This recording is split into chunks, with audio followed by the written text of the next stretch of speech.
Bonjour et bienvenue dans ce 3 questions sûres consacré aux mesures de la loi de finances pour 2025 afférentes aux réductions d'impôts en faveur des particuliers. En la matière, 2 réductions d'impôts, celle pour dons des particuliers et celle en faveur des souscriptions au capital d'entités soutenant l'innovation, sont particulièrement impactées. Ces mesures seront présentées dans les grandes lignes dans cette vidéo. Pour une appréhension plus complète de ces problématiques, nous vous invitons à consulter le feuillet hebdomadaire numéro 4075.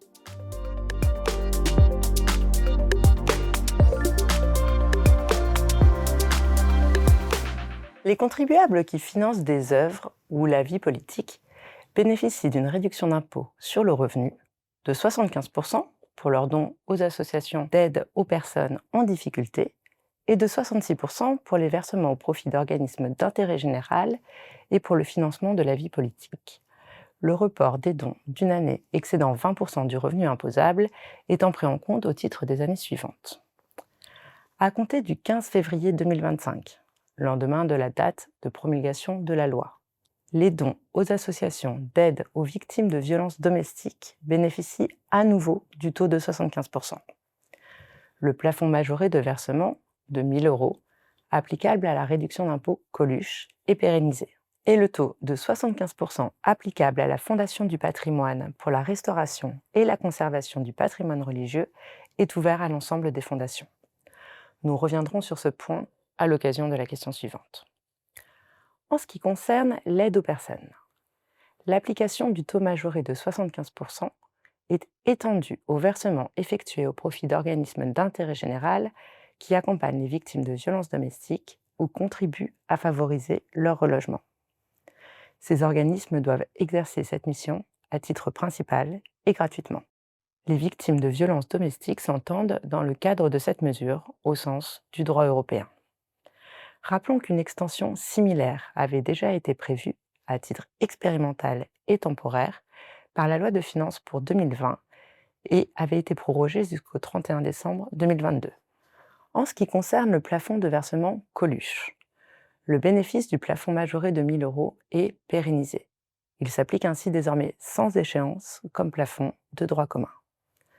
Rappelons que ce plafond avait déjà été porté à 1 000 € à compter de l'imposition des revenus de 2020, puis prorogé à de multiples reprises jusqu'à l'imposition des revenus de 2026. Cette limite de 1 000 € couvre à la fois les dons en faveur des associations d'aide aux personnes en difficulté et les dons au profit de celles qui accompagnent les victimes de violences domestiques. La fraction des dons excédant la limite annuelle bénéficie de la réduction d'impôt au taux de 66% et est soumise au plafonnement de 20% de droit commun.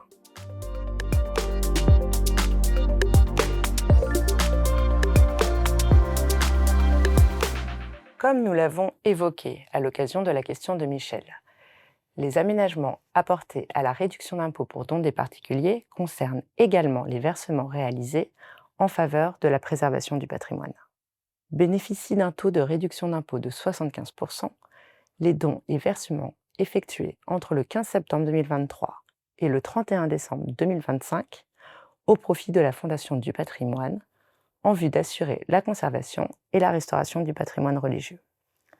Le bénéfice de ce taux majoré est étendu à l'ensemble des fondations reconnues d'utilité publique dont les statuts prévoient qu'elles remplissent une mission d'intérêt général de sauvegarde du patrimoine pour la conservation et la restauration du patrimoine immobilier religieux appartenant à des personnes publiques. Elle s'applique aux versements réalisés à compter du 15 février 2025 et jusqu'au 31 décembre 2025, le dispositif n'étant en revanche pas reconduit. L'éligibilité des dons et versements servant au financement des études et travaux pour la conservation et la restauration du patrimoine est expressément prévue. En ce qui concerne le patrimoine éligible, celui-ci demeure inchangé. Ces versements sont retenus dans la limite de 1 000 € par an, sans qu'il en soit tenu compte pour l'application de la limite de 20% du revenu imposable. Enfin, bien que cette mesure ne relève pas de la loi de finances, mais de la loi d'urgence pour Mayotte, profitons de la question d'Elsa pour mentionner que les dons et versements effectués entre le 14 décembre 2024 et le 17 mai 2025, au profit d'organismes d'intérêt général qui, dans le cadre de leur action dans le département de Mayotte, à la suite des événements climatiques survenus entre le 13 décembre 2024 et le 13 mai 2025, fournissent gratuitement des repas ou des soins aux personnes en difficulté ou contribuent à favoriser leur logement, y compris par la reconstruction des locaux d'habitation rendus inhabitables, bénéficient également d'une réduction d'impôt de 75%, retenue cette fois dans la limite de 2 000 € de versement annuel.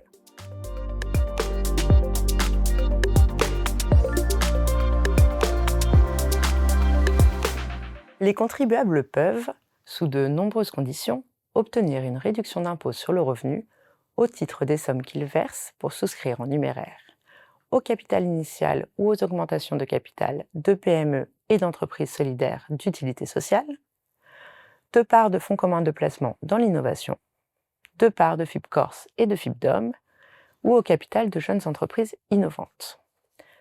La loi de finances pour 2025 modifie la fiscalité des fonds d'investissement pour soutenir l'innovation. Rappelons que jusqu'à présent, les sommes versées pour souscrire en numéraire des parts de fonds communs de placement dans l'innovation et de fonds d'investissement de proximité ou d'organismes européens assimilés ouvraient droit à une réduction d'impôt sur le revenu égale à 18% des versements retenus dans la limite annuelle de 12 000 ou 24 000 €. Le taux de la réduction d'impôt est porté à 25% pour les fonds communs de placement dans l'innovation, agréés entre le 1er janvier 2024 et jusqu'au 31 décembre 2025, au titre des versements effectués à compter d'une date qui sera fixée par décret dans les 2 mois de la réception par le gouvernement de la réponse de la Commission européenne quant à la conformité du dispositif aux droits de l'Union européenne. Dans le même temps, les fonds d'investissement de proximité métropolitains sont exclus de l'avantage fiscal, et ce, à compter de l'imposition des revenus de 2025. Seuls sont visés par cette exclusion les FIP métropolitains. Ainsi, les versements réalisés au profit des FIP-Corse et FIP-Dom demeurent éligibles au bénéfice de la réduction d'impôt. Enfin, la loi de finances pour 2025 ouvre la possibilité de souscrire au capital de sociétés innovantes par l'intermédiaire de FCPI. Depuis le 1er janvier 2024, la réduction d'impôt pour souscription au capital de PME s'applique sous réserve de certaines spécificités aux souscriptions en numéraire réalisées jusqu'au 31 décembre 2028 au capital de jeunes entreprises innovantes ou de jeunes entreprises de croissance, que ce soit directement ou par l'intermédiaire d'une holding souscrivant au capital de sociétés éligibles. À compter de l'imposition des revenus de 2025, bénéficient également de la réduction d'impôt les souscriptions en numéraire de parts de fonds communs de placement dans l'innovation ou d'un organisme similaire d'un autre État membre de l'Union européenne ou d'un État partie à l'accord sur l'espace économique européen ayant conclu avec la France une convention d'assistance administrative en vue de lutter contre la fraude et l'évasion fiscale et qui sont investis en titre de JEI. À l'instar des règles dérogatoires applicables aux souscriptions de JEI et de JEC, ces versements bénéficient d'un taux de réduction d'impôt de 30% et sont retenus dans la limite annuelle rehaussée de 75 000 ou 150 000 €. Ces développements n'étant pas exhaustifs, nous invitons nos lecteurs à consulter les feuillets hebdomadaires numéros 4075 et 4076 des 20 et 27 février 2025 consacrés à la loi de finances pour appréhender ces sujets avec davantage de précision. Merci de votre attention et à bientôt.